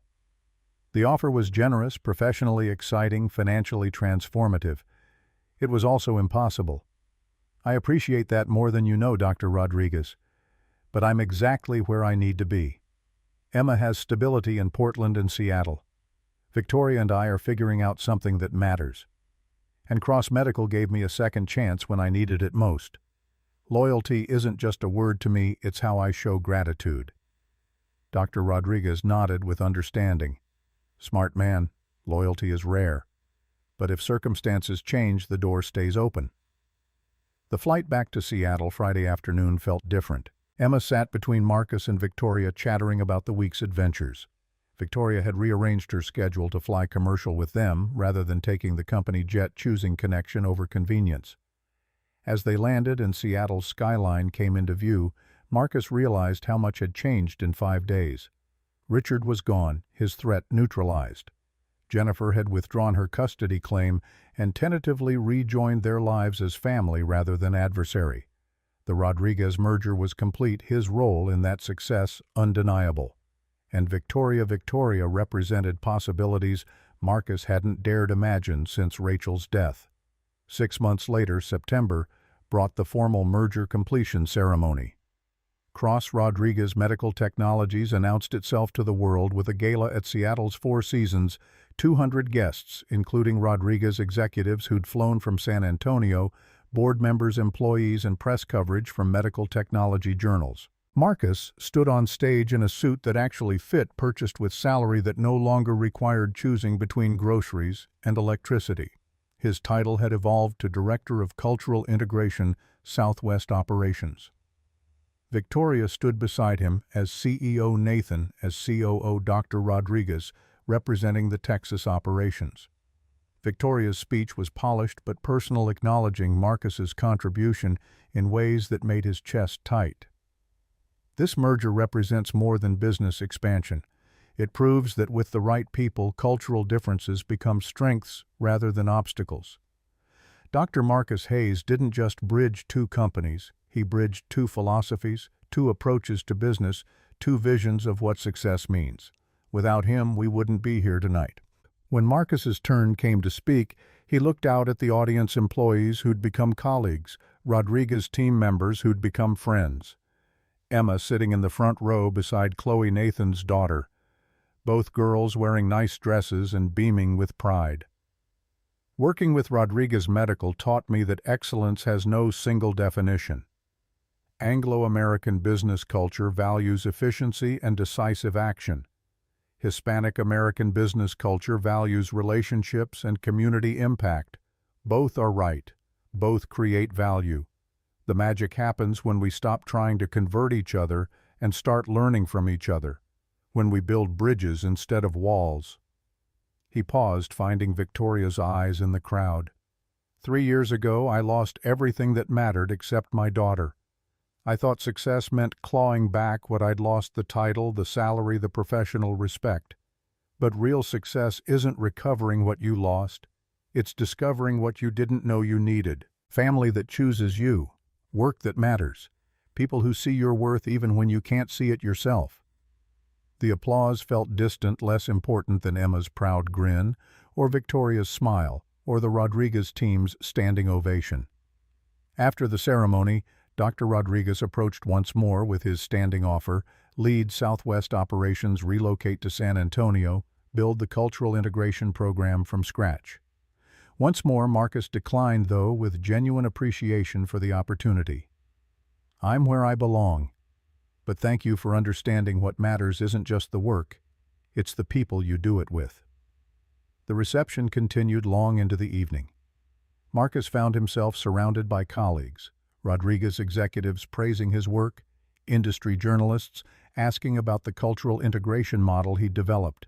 But his attention kept returning to Emma, laughing with Chloe and comparing sketches her childhood unfolding with the security and joy he'd fought so hard to provide. Sunday afternoon found them at Victoria's lake house on Lake Washington. Not a business gathering, but genuine chosen family: Marcus, Victoria, Emma, Nathan and his two teenagers, and unexpectedly Jennifer, who'd flown from Austin to begin rebuilding relationships she'd nearly destroyed. Emma and Chloe sketched by the dock while Nathan and Marcus manned the grill, engaging in the kind of easy male companionship Marcus hadn't experienced since his Oregon faculty days. Jennifer sat with Victoria on the patio, the two women navigating careful conversation about Emma, about Rachel's memory, about how to move forward without erasing the past. As sunset painted the lake in impossible colors, Marcus found himself standing beside Victoria, their hands linked where no one could see, choosing discretion while Emma adjusted to the changes reshaping their lives. "Move to Seattle. You and Emma both." Victoria's voice was quiet but certain. "There's an excellent Montessori school near Queen Anne. Emma would be with Chloe daily. And I want to wake up with you every morning, not just weekends and stolen evenings." Marcus had thought about this constantly over the past months, weighing Emma's need for stability against the relationship growing between him and Victoria. That's a big step. "I know. No pressure. But Marcus, I want this to be real life, not business trips and long-distance phone calls. I want us to be an actual family, whatever that looks like." Marcus pulled her closer, the decision already made, even if the words took a moment to form. Emma needs stability, yes. But she also needs to see what healthy relationships look like, what it means when someone chooses us every day. She deserves to understand that family can grow, that loving someone new doesn't erase who we've lost. Is that a yes? That's a yes. We'll move to Seattle, build something real with you, figure out what comes next together. Victoria's kiss tasted like relief and promise, like beginning rather than ending. When they pulled apart, Emma was watching from the dock with Chloe, both girls grinning like they'd orchestrated this outcome all along. Emma ran up, wrapping her arms around both of them. "Does this mean we're moving near Victoria, and I can see Chloe all the time, and we'll be a family?" Marcus knelt to Emma's eye level, needing her to understand this completely. "We'll be a family. Not the same as with Mommy, because nothing can replace her, but a new kind of family. One that includes Victoria and Nathan and Chloe. Is that okay with you?" Emma's response was immediate and certain. "Mommy's in heaven watching us. She wants us happy. Victoria makes you smile. Different makes me feel safe. So yes, it's okay. It's good." The wisdom of 8-year-olds seeing clearly what adults complicated with fear and hesitation. That evening after dinner, around a long table filled with laughter and stories and the easy chaos of chosen family, Emma pulled out her sketchpad and drew while adults cleaned up. Marcus found the drawing later, all of them together by the lake house, detailed and careful. But above the scene, rendered in lighter pencil, Rachel with angel wings watching over them with an expression Emma had somehow captured, not sadness but approval, not possession but release. At the bottom, Emma had written in careful letters, "My family, all of them." Marcus showed Victoria the drawing later, after Emma was asleep in the lake house guest room, after Jennifer had driven back to her hotel with promises to visit monthly, after Nathan's kids had retreated to their rooms with phones and teenage self-absorption. "She's including Rachel, making room for everyone." Victoria studied the drawing, tears gathering in eyes that usually remained professionally dry. "She's wiser than both of us. Understands you don't have to choose between honoring the past and embracing the future.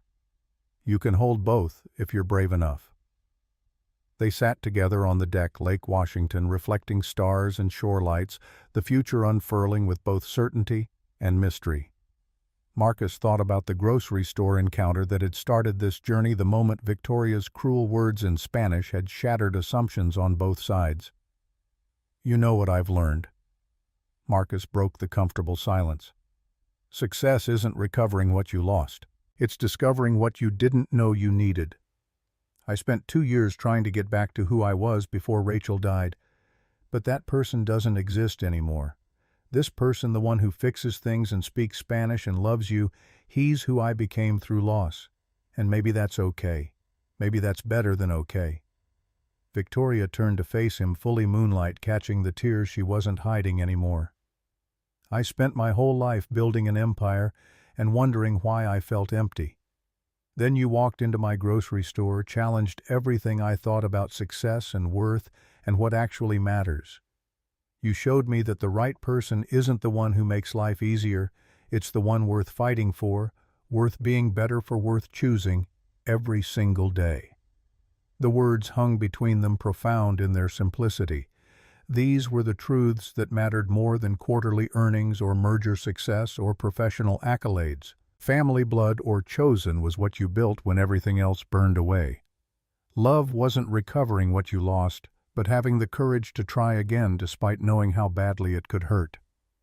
As they sat together under stars that had witnessed countless endings and beginnings, Marcus understood what Rachel had meant in her final lucid days when she'd made him promise to find happiness again. She hadn't wanted him frozen in grief, hadn't wanted Emma raised by a father too scared to move forward. She'd wanted this messy, complicated, real connection with someone who saw his worth and chose him anyway. The lake lapped against the shore with eternal patience. Seattle's lights twinkled across the water like promises. And somewhere between loss and redemption, between ending and beginning, Marcus Hayes and Victoria Cross discovered what they'd both been searching for without knowing how to name it: home.